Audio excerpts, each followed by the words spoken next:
The night sky above the Atlantic was a vast black ocean, silent, endless, and cold. Captain Aria Kane, calcined Viper, cut through it in her FA-18 Hornet, her jet's twin engines humming in steady rhythm. The stars glimmered like shards of ice scattered across velvet, and under any other circumstance she might have admired the view. But tonight the sky felt wrong, heavy, like it was holding its breath. She glanced at her fuel monitor, then at the radar screen glowing faintly in the cockpit. Just another late-night training route. Just another quiet patrol. Then the world exploded. A violent shudder ripped through the Hornet as something slammed into the fuselage. Warning sirens screamed to life shrill, panicked, unrelenting. Aria's helmet snapped forward as the jet pitched violently left. What the hell? A bloom of orange fire erupted on the left engine intake, dancing like a serpent along the metal panel. Her HUD flickered, then stabilized long enough to flash a brutal message. Engine fire, hydraulic loss, structural damage. Aria gritted her teeth and gripped the control stick harder. This is Viper. I've got a problem, static swallowed, her voice replacing it with the sound of tearing metal. She tried again. Mayday, Mayday, this is Viper, declaring an emergency. Hydraulics failing, engine fire, losing altitude. Nothing. Not even a whisper. She was alone inside a dead zone. No satellite link, no carrier response, no backup. Just her, the dark, and an aircraft slowly dying around her. At 30,000 feet. A damaged fighter didn't drift. It fell. The Hornet rolled right, then dipped into a shallow spiral. Aria fought the controls, muscles burning, trying to keep the wings level. Her heartbeat thundered in her ears with each jolt of turbulence. Come on, girl, stay with me. She growled at the aircraft. Her Hornet had carried her through storms, battle drills, and a near collision with a refueling tanker once. But she had never felt it tremble like this, like it was shivering in agony. A second explosion rocked the jet smaller, but terrifying. A panel on her left side sheared away, spinning into the darkness like a metallic leaf. Damn it. Alarms pulsed red across her displays. Fire suppression systems deployed automatically, misting the engine compartment. The fire dimmed but didn't die. Aria breathed hard through the mask. Not panicking. Never panicking. Her instructors always said she was ice in combat. Nerves like steel. The kind of pilot who could thread a jet through a storm and call it a warm-up. But there was a difference between training chaos and real chaos. She checked her altitude again. 27,000 feet. Dropping fast. The storm ahead, previously just a gray smudge on the horizon, now towered like a mountain of swirling midnight. Lightning flickered inside the clouds, turning them into ghostly silhouettes. Perfect. A dying plane flying straight into a thunderstorm. Exactly what every pilot wanted. Aria tried her emergency frequency again. This is Viper? Does anyone copy? Anyone? Static hissed back, cold and uncaring. She punched the side of her console with her glove. Damn it. Her breath fogged. The visor for a moment as she forced herself to calm down. She scanned her surroundings again, nothing but darkness stretching in all directions. No lights. No silhouette of another aircraft. No hope. Her jet rattled violently as it hit the outer edge of the storm. Clouds swallowed her instantly, lightning flashing too close for comfort. Rain hammered the canopy like bullets. The controls felt mushy, sluggish, and unresponsive. Hydraulics were dying. Come on. Aria whispered, tapping the emergency. Auxiliary system. It flickered, but held. For now, 25,000 feet, her stomach twisted with the descent. The storm roared around her like a living beast, its thunder a deep, guttural growl. She whispered into the void, unsure if anyone would ever hear her. Not dying tonight. Not like this. Another warning popped on screen. Bank angle. Hornet rolled again, and Aria fought it, muscles straining. Adrenaline surging through her veins. Behind her. The engine sputtered, then boomed. The jet lurched downward. 23,000 feet. Aria swallowed hard. She knew the numbers. She knew the risks. If she couldn't control the descent by 15,000 feet, ejection would be her only option, and ejecting in a storm at night over the Atlantic was a gamble with death. But she wasn't giving up the Hornet yet. Not while it still had breath. Viper to any aircraft in range. She tried one last time, voice steady despite the chaos. I'm in trouble. Repeat, I am in serious trouble. This time. A tiny break in the static. A flicker. Maybe nothing. Maybe. Someone heard her. Or maybe the sky was just taunting her before the end. Either way, she tightened her grip on the stick. Tonight, Aria Kane would fight the sky itself. Above the roiling thunderheads, where the air thinned and the stars still shone clean and sharp, two F-35 Lightning II jets streaked across the night at Mach 1.2. Their stealth, gray silhouettes blended so perfectly with the darkness that they looked like moving shadows. Commander Jericho Reese, calcined Falcon, led the formation with the casual confidence of a man who'd been born in a cockpit. Beside him, slightly behind and to the right, flew his wingman, Lieutenant Mira Laurent, calcined Skye, her jet gliding with a precision that bordered on art. They weren't expecting anything tonight. Just a final leg of a long-range recon sweep. Another quiet patrol over empty ocean. Falcon leaned back slightly, rolling his shoulders under the flight harness. 5 more minutes and we're home, he said over the secure channel. Skye's voice came through calm and easy.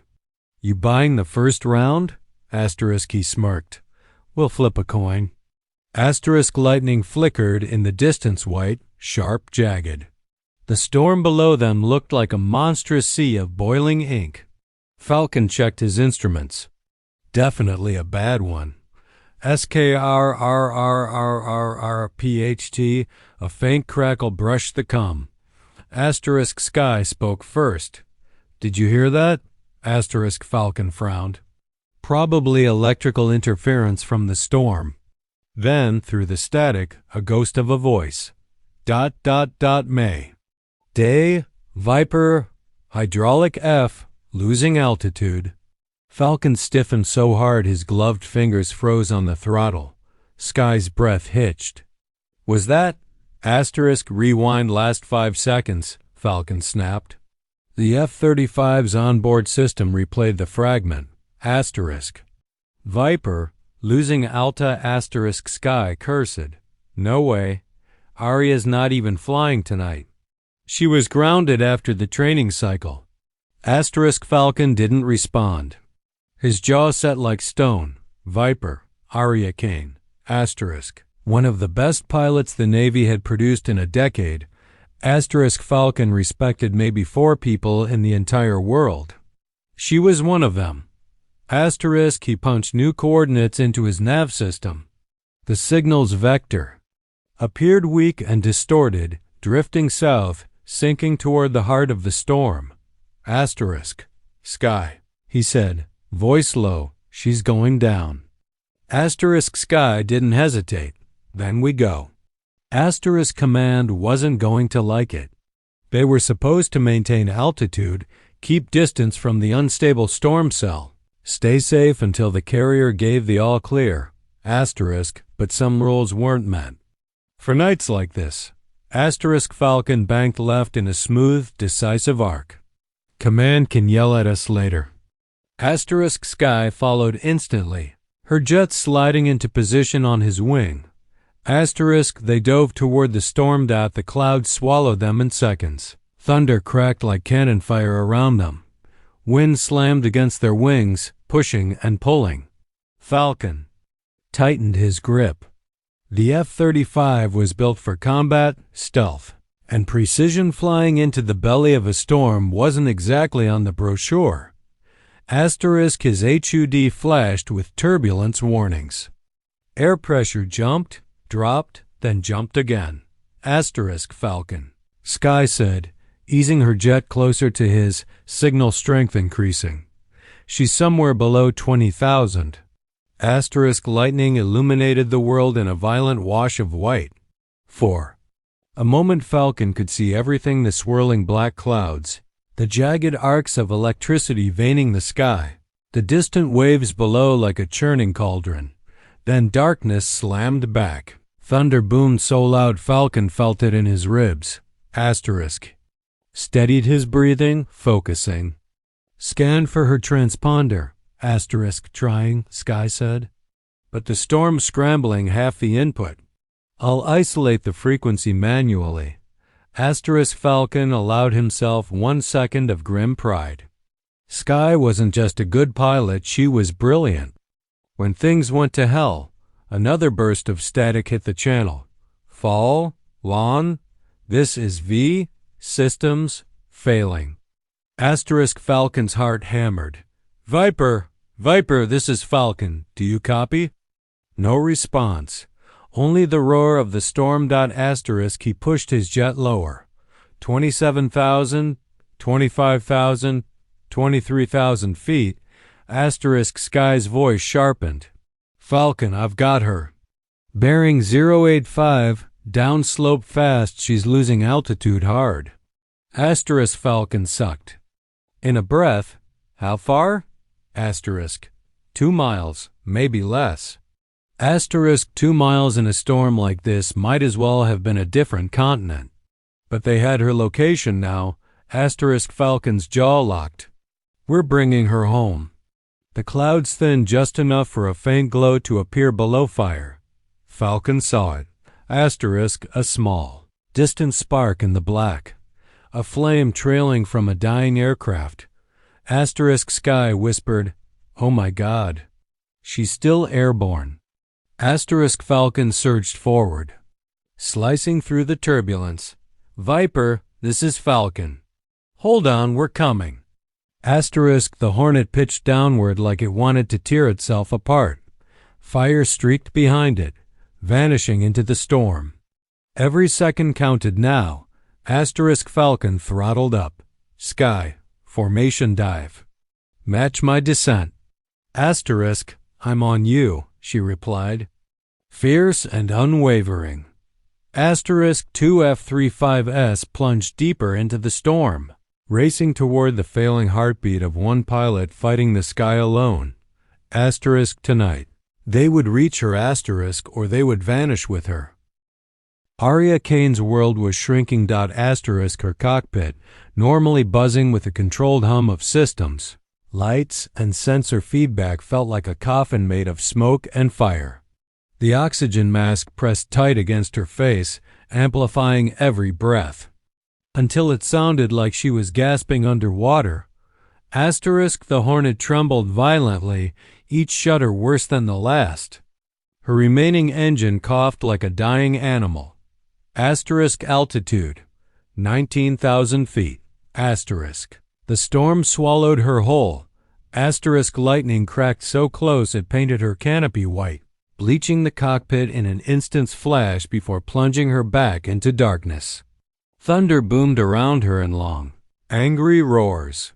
Her left hydraulic gauge dipped into the red, then the right, then both flickered. Aria cursed under her breath. Stay with me just a little longer. The external cameras glitched. Static crawled across her HUD. Fire warnings pulsed like heartbeats. Her jet rolled again hard this time. She yanked the stick to compensate, but the Hornet didn't respond until she practically forced the controls into place. The muscles in her arms screamed. Something inside the fuselage groaned. a metallic screech. A rattle. Her aircraft was tearing itself apart. Damn it, come on, come on. Her voice cracked, raw with frustration and fear. Asterisk, a new alarm chimed. Shrill and insistent. Stall warning. She was losing airspeed. Wind shear slammed into her, knocking the Hornet sideways as though a giant hand had swatted it. Aria gritted her teeth and pushed the throttle forward, but the engine spat fire in protest. Asterisk 17,500 feet. She wasn't falling, she was spiraling. She hit the radio again. Viper to anyone in range systems failing. I'm losing control. Asterisk only. The storm answered. Thunder. Wind. Silence. Then a flicker. A crackle. A voice. Viper, this is Falcon. We've got you.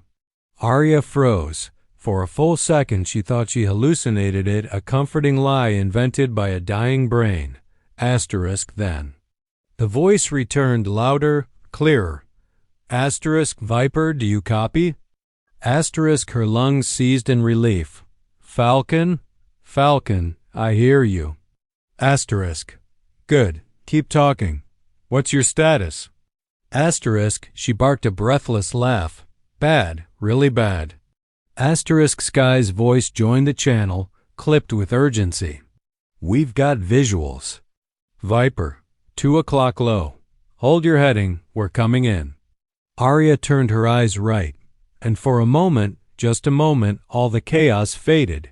Asterisk. 2 F-35 Lightning eyes materialized out of the storm like specters. Their stealth silhouettes emerged from the darkness one heartbeat at a time, lit by strobe flashes and distant lightning. Sleek, deadly, beautiful. Asterisk. They flew in tight formation toward her damaged Hornet. Falcon to the left, Skye to the right. Asterisk and. Somehow the storm didn't feel as big anymore. Asterisk Falcon. Aria whispered, relief fraying her voice. Didn't think anyone would hear me. Asterisk, lucky for you, Falcon replied. We don't sleep, Asterisk Skye added. Also, he owes me a drink. So we kind of had to live through tonight. Asterisk even in the Mayday. Smoke-filled cockpit, Aria smiled. I missed you idiots. Asterisk lightning illuminated the entire sky behind them, white, blinding, violent. When it faded, the three jets flew together through a landscape of swirling black clouds and roaring wind. Asterisk Falcons. Voice dropped into his command tone. Viper, listen carefully. Your fuel is low, your left engine's unstable, and your hydraulics are shot. We're guiding you to the carrier edges. Emergency runway is ready. Asterisk Aria swallowed. Copy. But, Falcon, I'm losing control surfaces. Fast. If I drop below 15,000 asterisk, we're not letting you drop that far, he said. Just stay with us. Asterisk Skye maneuvered closer, aligning her jet with Aria's right wing. Their wingtips were so close that turbulence made Skye's aircraft rock slightly. Asterisk Viper, she said gently, you're not alone anymore. Do exactly what Falcon tells you. Asterisk another stall warning shrieked. Aria tapped the auxiliary controls. Again, they buzzed like they were dying. The Hornet lurched downward hard. The G-force pinned her back as the nose dipped. Asterisk. Viper, pull up. Falcon barked. Asterisk. I'm trying. Asterisk, she yanked the stick. It resisted, stiff as a steel beam. Her gloves slid with sweat. The Hornet kept dropping.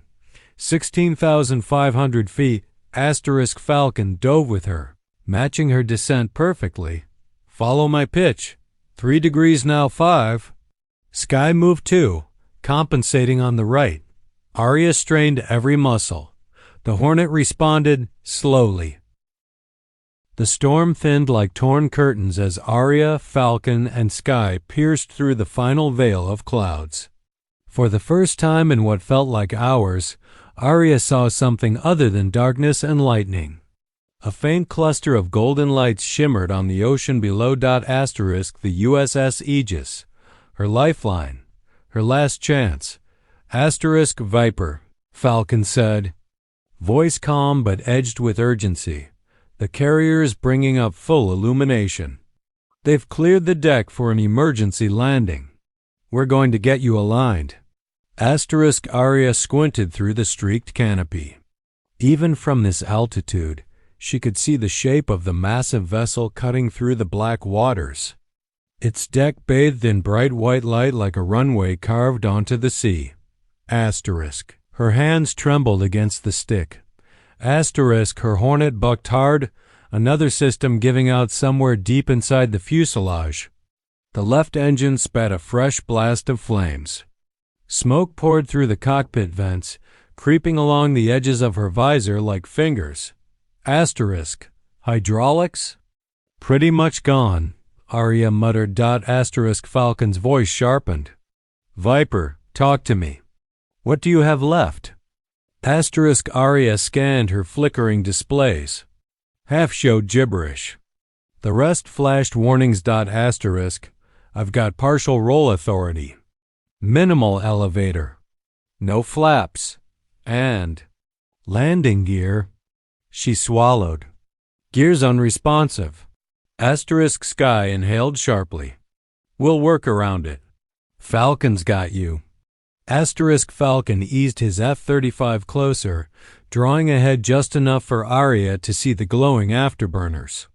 Viper, I need you to follow my pitch and throttle exactly. We're going to bring you in hot, but we're going to bring you in. Asterisk another violent jolt rocked Aria's jet. Something metallic tore free and vanished into the night. The cockpit shook so hard her teeth clacked together. Asterisk 12,00 feet. Asterisk wind shear hammered the trio. Lightning struck the ocean in wide branching forks. Asterisk Falcon spoke again. Viper, extend landing gear. Now. Asterisk Aria gritted her teeth and hit the switch. The cockpit filled with the sound of grinding metal. Deep, slow, painful. Gear isn't. Then suddenly clunk. Green light. It's down, Aria breathed. Locked, I think. Asterisk. Good, Falcon said. One less thing to worry about. Asterisk Skye dropped behind Aria to monitor her descent, her voice steady and warm. You're holding it together, Viper, just like always. Asterisk Aria tried to smile. Not sure what definition of together we're using. 10,000 feet. Falcon led them through the last band of clouds. Rain streaked past their canopies. The wind thrashed without mercy. But through the chaos the Aegis grew closer, its deck lights gleaming like a promise carved into the night. Asterisk approach vector locked, Skye confirmed. Carriers ready. Asterisk Falcon's voice dropped, serious, commanding. Viper, tighten up. I'm feeding you flight data straight from my system. Trust it. Asterisk Aria swallowed, eyes fixed on Falcon's jet. I trust you. The ocean wind screamed as they descended. 5,000 feet. Asterisk the Hornet shook again, worse than before. The canopy rattled. A burst of smoke filled the cockpit, making Aria cough hard. Asterisk Falcon heard it. Stay with me, Viper. Asterisk Aria blinked her watering eyes and forced her voice steady. I'm here. Asterisk lightning flashed behind them, illuminating the trio in a blazing silhouette. 2 undamaged F-35s flanking a battered, burning Hornet that should not still be airborne. Yet it was, because Aria Kane refused to die. 3,000 feet. The deck crew on the carrier scrambled below, emergency vehicles lining the edge. They watched the approach, 3 distant lights cutting through the storm, 2 steady, 1 flickering like a candle about to go out. Asterisk Falcon's tone tightened. Ease throttle. 2%. Hold pitch. Don't fight the drift. Aria followed him, hands trembling but steady enough. The Hornet dipped too far left. Asterisk, correct it. Falcon barked. Asterisk Aria countered barely. The aircraft wobbled. Asterisk, good, keep coming. 1,500 feet. The carrier deck loomed large. The arresting cable stretched and ready. Asterisk Skye's voice softened. Almost there, Viper. Asterisk Aria felt sweat drip down her spine. She'd landed on carriers 100 times. But never like this. Never with a dead jet, a burning engine, and gravity fighting her for every inch. 800 feet. Falcon pulled slightly ahead. Viper, cut throttle now. Aria slammed it to idle. The Hornet dropped faster than she expected. Too fast. Asterisk her breath caught in her chest. Falcon. Asterisk, I got you. Pitch 3 degrees up now. She yanked the stick. The Hornet's nose lifted. The deck rushed up to meet her, crying. Asterisk, the landing gear hit hard, so hard the entire aircraft rattled like it had collided with concrete. Sparks erupted beneath her. The tires screeched. The jet skidded sideways, metal screaming. The tailhook slammed into the first cable. Missed. Second cable. Missed. Third. Caught. Asterisk. The jet snapped backward with violent force. Aria's helmet slammed into the seat. Everything blurred. Then, stillness, silence. Her breathing echoed in her mask. She had landed. She was alive. Asterisk Falcon and Skye touched down moments later. As soon as they parked, both pilots sprinted across the deck toward her smoking Hornet. Asterisk Falcon reached her first. He yanked open the canopy as the deck crew swarmed around them. Asterisk Aria looked up at him, exhausted, trembling, eyes shining with relief and adrenaline. Asterisk Falcon grinned. That was insane. Asterisk Skye slid in beside him, breathless. Only Viper cheats death and makes it look good. Asterisk Aria laughed, shaky but alive. I didn't do it alone. Asterisk, the storm finally began to break overhead. Dawn bleeding through the clouds in soft gold. Asterisk 3 silhouettes stood on the deck. Viper, Falcon, and Skye united by a night they'd never forget. Asterisk a night where one pilot fought the sky. Asterisk and her friends refused to let her fall.